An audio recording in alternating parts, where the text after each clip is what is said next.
আমন্ত্রণ দীপ্ত সন্ধ্যার সংবাদে। আপনাদের সাথে আছি আমি ইয়াসমিন সুমনা। শুরুতেই সংবাদ শিরোনাম। দুর্নীতি কঠোর হাতে দমন করার প্রতিশ্রুতি বিএনপির, ভোট কারচুপির বিরুদ্ধে হুঁশিয়ারি জামায়াতের। বাংলাদেশের অকৃত্রিম বন্ধু বিবিসির প্রখ্যাত সাংবাদিক স্যার মার্ক টালির মৃত্যু, বয়স হয়েছিল ৯০ বছর।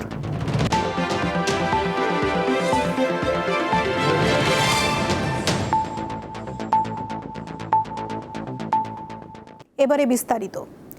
বিএনপি ক্ষমতায় গেলে দুর্নীতির টুটি চেপে ধরা হবে, জোর দেওয়া হবে কর্মমুখী শিক্ষা, নারী কল্যাণ, কৃষি উন্নয়ন ও খাল খনন কর্মসূচিতে। রোববার চট্টগ্রামের ঐতিহাসিক পোলো গ্রাউন্ডে নির্বাচনী জনসভায় বিএনপি চেয়ারম্যান তারেক রহমান এসব কথা জানান। তিনি বলেন, দেশের মানুষ অর্থবহ পরিবর্তনের অপেক্ষায় রয়েছে। ২ দশক পর বন্দরনগর চট্টগ্রামে তারেক রহমানের জনসভা। পোলো গ্রাউন্ডের বিশাল মঞ্চে বিএনপির চেয়ারম্যান। তার সফর ঘিরে ঐতিহাসিক এই ময়দানে জনতার ঢল নামে। রবিবার ভোর থেকে খণ্ড খণ্ড মিছিল নিয়ে জড়ো হতে থাকেন বিএনপি ও অঙ্গ সংগঠনের নেতাকর্মী এবং সমর্থকরা। সাধারণ মানুষের উপস্থিতিও ছিল চোখে পড়ার মতো। দুপুরের আগেই মাঠ কানায় কানায় পূর্ণ হয়ে ওঠে। সমাবেশের শুরুতে বিএনপির কেন্দ্রীয় নেতারা বক্তব্য রাখেন। তারা বলেন, চট্টগ্রাম থেকে ধানের শীষের জোয়ার শুরু হবে।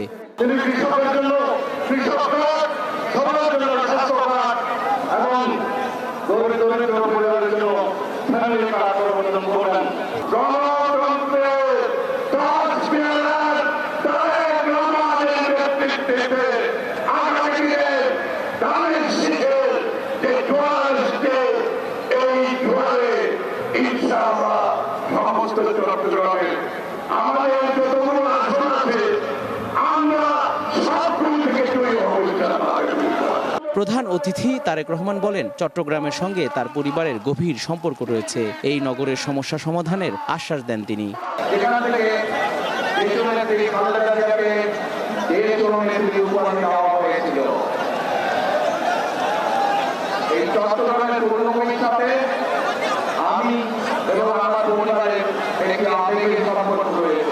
বিএনপির চেয়ারম্যান বলেন, বিগত সরকার মানুষের স্বাধীনতা কেড়ে নিয়েছিল। জনগণ এখন পরিবর্তন ও অধিকার চায়।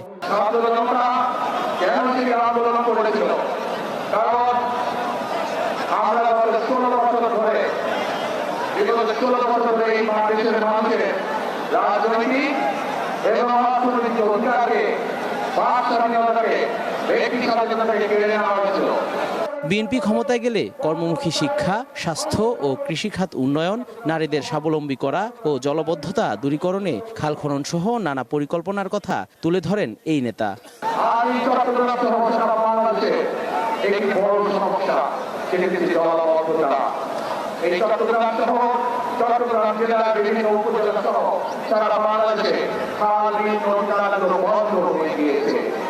আমরা আপনাদের ভোটের মাধ্যমে সরকারের মধ্যে সক্ষম হয়ে আমরা সমগ্র বাংলাদেশে খাল কাটা কর্মসূচি চালু করতে চাই। আপনারা কি খাল কাটবেন আমাদের সাথে? ইনশাআল্লাহ আমরা সকলে কোলা দিয়ে খাল খনন শুরু করব। খাল খনন কর্মসূচি যাতে করে এই দেশ থেকে জলাবদ্ধতা, বন্যা সমস্যা সব কিছু আমরা দূর করতে পারি। দেশের মানুষের নিরাপত্তা নিশ্চিতের পাশাপাশি দুর্নীতির বিরুদ্ধে কঠোর হবেন বলে জানান বিএনপি চেয়ারম্যান। আমরা যেসব পরিকল্পনা গ্রহণ করেছি সেই সব পরিকল্পনার মধ্যে কেউ যদি আইন শৃঙ্খলা ভঙ্গ করে বা দুর্নীতির মাধ্যমে সেটিকে বাধাগ্রস্ত করেন তাহলে কোনো ছাড় দেব না। যে কোনো মূল্যে আমাদের বিএনপি সরকার দুর্নীতির ত্রুটি চেপে ধরবে।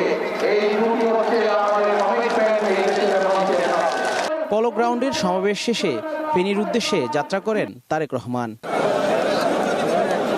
দীর্ঘ বিরতির পর চট্টগ্রামের এই মাঠে জনসমাবেশে অংশ নিলেন বিএনপি চেয়ারম্যান তারেক রহমান।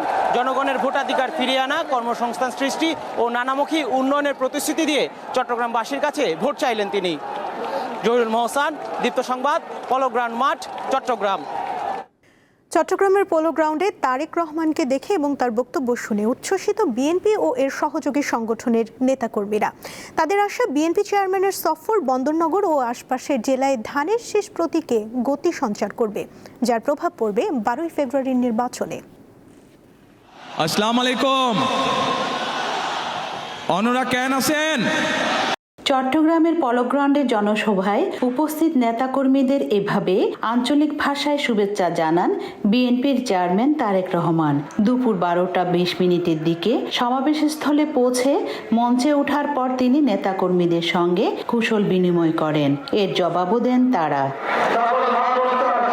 এরপর দীর্ঘ বক্তব্য রাখেন বিএনপির চেয়ারম্যান। এতে উৎফুল্ল সাধারণ নেতাকর্মীরা। তারপরে এক নজর দেখার জন্য কোটি কোটি মানুষ আছে এখানে। আমি একজন ওনার সাথে দেখা করতে আসছি। এই অনুভূতিটা ভাষায় প্রকাশ করার মতো না। আমরা জন্মের পর কখনো তার মনে দেখি নাই। আজকে 21 বছর পর উনি চট্টগ্রাম আসছে, এটা আমাদের একটা অনুপ্রেরণা, একটা আমাদের আদর্শ।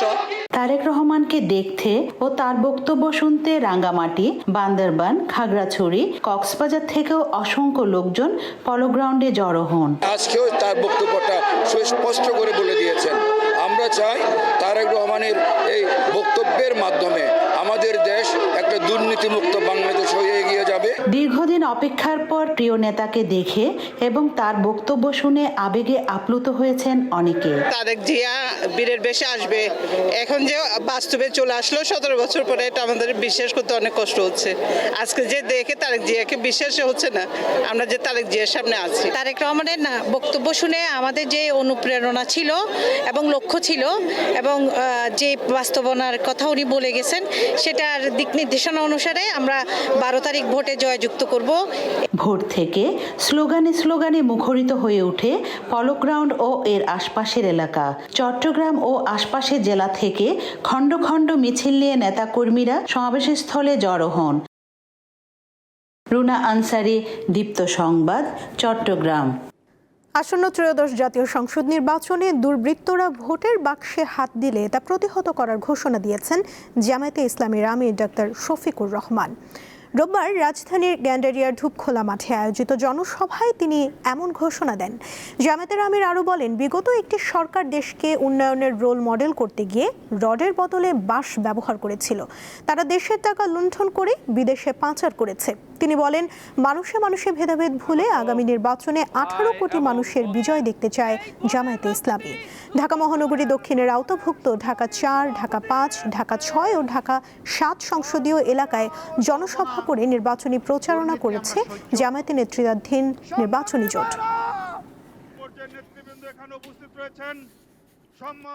আপনারা আপনাদের ভালোবাসা দিয়ে, সমর্থন দিয়ে, দোয়া দিয়ে, ভোট দিয়ে আমাদেরকে একটু সুযোগ দেন।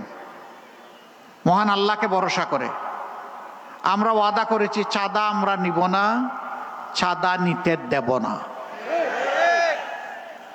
আমরা বলেছি দুর্নীতি আমরা করব না, দুর্নীতি আমরা সহ্যও করব না। আমরা এই দেশকে লুটে পুটে খাওয়ার জন্য মসনদে বসতে চাই না। আসন্ন ত্রয়োদশ জাতীয় সংসদ নির্বাচনকে সামনে রেখে সারা দেশে চলছে নির্বাচনী প্রচারণা। সকালে রাজশাহী 2 সদর আসনের জামায়াতের প্রার্থী ডাক্তার মোহাম্মদ জাহাঙ্গীর হোসেন মহানগরের নওদাপাড়া আমচত্বর বাজার এলাকায় গণসংযোগ ও লিফলেট বিতরণ করেন। দুপুরের দিকে রাজশাহী 2 সদর আসনের বিএনপির প্রার্থী মিজানুর রহমান মিনু মহানগরীর তালাইমারি ও মতিহার এলাকায় গণসংযোগ ও লিফলেট বিতরণ করেন। গাইবান্ধার 5টি আসনে দলীয় ও স্বতন্ত্র সহ মোট 40 জন প্রার্থী প্রতিদ্বন্দ্বিতা করছেন। এর মধ্যে গাইবান্ধা সদর 2 আসনে প্রচারণার 4র্থ দিনে বিএনপি ও বাংলাদেশ জামায়াতে ইসলামীর প্রার্থীরা প্রচার চালিয়ে যাচ্ছেন। সকালে খুলনা 2 আসনে বিএনপির প্রার্থী নজরুল ইসলাম মঞ্জু এবং খুলনা 5 আসনে জামায়াতের প্রার্থী মিয়া গোলাম পরোয়ার বিভিন্ন এলাকায় গণসংযোগ ও উঠান বৈঠক করেন। ত্রয়োদশ জাতীয় সংসদ নির্বাচনে নিশ্চিদ্র নিরাপত্তার ব্যবস্থা করবে নির্বাচন কমিশন, যাতে সবাই শান্তিপূর্ণভাবে ভোট কেন্দ্রে গিয়ে ভোট দিয়ে ফিরে যেতে পারেন। রোববার ঢাকায় নিযুক্ত বিভিন্ন দেশের কূটনীতিকদের ব্রিফিংয়ে একথা জানান প্রধান নির্বাচন কমিশনার AMM নাসির উদ্দিন। সাংবাদিকদের প্রশ্নের জবাবে তিনি বলেন, বৈঠকে কূটনীতিকেরা কোনো পরামর্শ দেননি, তবে পোস্টাল ব্যালট, আইন শৃঙ্খলা রক্ষাকারী বাহিনী মোতায়েন সহ বিভিন্ন বিষয়ে তাদের প্রশ্ন ছিল। সিইসি বলেন, নির্বাচন কমিশন নিরাপত্তা নিরাপত্তা ব্যবস্থার পরিকল্পনা তুলে ধরেছে। ভোটের নিরাপদ পরিবেশ নিশ্চিত করতে কমিশন সর্বোচ্চ চেষ্টা করবে। আমরা চাই যে একটা মোস্ট ট্রান্সপারেন্ট একটা ইলেকশন, ক্রেডিবল একটা ইলেকশন, যাতে এখানে কোনো লুকোচুরির কোনো ব্যাপার নেই। তারা আস্থাশীল যে আমরা ইনশাল্লাহ একটা ক্রেডিবল ইলেকশন আমরা ইনশাল্লাহ উপহার দিতে পারবো in a safe environment. Awami League ও সেনাপ্রধান জেনারেল আজিজ আহমেদের বিরুদ্ধে লেখালেখি করায় গুমের শিকার হওয়ার অভিযোগ করেছেন সাবেক সেনা কর্মকর্তা হাসিনুর রহমান। রোববার আন্তর্জাতিক অপরাধ ট্রাইব্যুনাল 1-এ সাক্ষ্য দেওয়ার সময় তিনি এসব কথা বলেন। হাসিনুর রহমান জানান 2018 সালে তাকে গুম করা হয় এবং ডিজিএফআই এর জেআইসি সেলে দীর্ঘ সময় বন্দী রাখা হয়। জেআইসি সেলে গুম ও নির্যাতনের ঘটনায় করা মানবতা বিরোধী অপরাধের মামলায় দ্বিতীয় সাক্ষী হাসিনুর রহমান। এ মামলায় সাবেক প্রধানমন্ত্রী শেখ হাসিনা এবং সাবেক ও বর্তমান মোট 12 জন সেনা কর্মকর্তাকে আসামি করা হয়েছে। এদিকে জুলাই অভ্যুত্থানের প্রথম শহীদ আবু সাইদ হত্যা মামলায় আন্তর্জাতিক অপরাধ ট্রাইব্যুনাল 2-এ তৃতীয় দিনের মতো যুক্তিতর্ক অনুষ্ঠিত হয়েছে। তিনি এটি আদালতের সামনে পরিষ্কার করেছেন যে তাকে যখন জিজ্ঞাসাবাদ করা হতো, জিজ্ঞাসাবাদের মধ্যে একটি প্রশ্ন ছিল যে আপনি কেন আওয়ামী লীগের বিরুদ্ধে কথা বলেন এবং একই সাথে আপনি কেন ভারতের বিরুদ্ধে কথা বলেন। এই দুটো বিষয় তাকে স্পেসিফিকভাবে প্রশ্ন করা হয়েছে এবং তৎকালীন সেনাপ্রধান আজিজ সাহেবের বিরুদ্ধে তিনি কেন লেখালেখি করেন এবং বিশেষ করে 2014 সালের যে নির্বাচন ছিল এই নির্বাচন নিয়ে তিনি কেন এত উচ্চকিত, এই সমস্ত বিষয় তাকে জিজ্ঞাসাবাদ করা হতো নির্যাতনের মাধ্যমে। বাংলাদেশের অকৃত্রিম বন্ধু বিবিসির প্রখ্যাত সাংবাদিক স্যার মার্ক টালি মারা গেছেন। রোববার বিকেলে ভারতের একটি হাসপাতালে চিকিৎসাধীন অবস্থায় মারা যান তিনি। মার্ক টালির মৃত্যুর বিষয়ে নিশ্চিত করেছেন তার সাবেক সহকর্মী ও খ্যাতনামা সাংবাদিক সতীশ জ্যাকব। মৃত্যুর সময় তার বয়স হয়েছিল 90 বছর। 1971 সালে বাংলাদেশের মুক্তিযুদ্ধের সময় বিবিসির দক্ষিণ এশিয়া বিষয়ক সংবাদদাতা ছিলেন মার্ক টালি।